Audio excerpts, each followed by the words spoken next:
उद्या जर सत्तेत असणाऱ्या पदाधिकाऱ्यांना, पक्षाच्या पदाधिकाऱ्यांना वाटत असेल की महाराष्ट्रामध्ये आपलीच मालमत्ता आहे, मग ते कदाचित फार हवेत गेले, त्यांना जमिनी आणण्याची जरूरत नाही. अशी अपेक्षा करूया. आत्ता काय बोलणं चुकीचं आहे. उद्या परवापर्यंत काय त्या बाबतीत काय केलं जातं हे आपल्याला बघावं लागेल.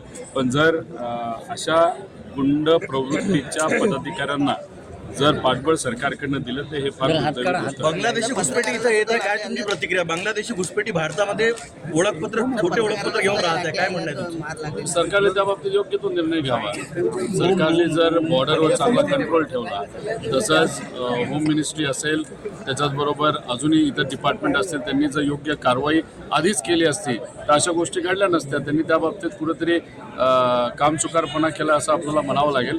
त्याच्याचबरोबर महाराष्ट्रामध्ये सुद्धा जे असंघटित क्षेत्रामध्ये काम करणारे जे सर्व लोक आहेत ते कुठून आलेत, कसे आलेत, त्याच्यासुद्धा रजिस्ट्रेशन हे कुठेतरी लेबर डिपार्टमेंटला ठेवण्याची जरूरत आहे. त्या बाबतीत डॉक्युमेंटेशन योग्य पद्धतीने झालं, मग ते बिहारमधून येणं का किंवा भारताच्या बाहेरून येणं का, दुसऱ्या राज्यातून येणं का, मग आपल्याला कळेल की महाराष्ट्रातल्या भूमिपुत्रांना खऱ्या अर्थाने किती नोकऱ्या मिळाल्या आणि महाराष्ट्रातल्या बाहेरच्या लोकांना किती मिळाले हे सुद्धा आपल्याला कुठेतरी तिथे रजिस्ट्रेशनच्या माध्यमातून निदर्शनात येईल आणि त्याच्यावर योग्य अशी कारवाई आपल्याला करता येईल.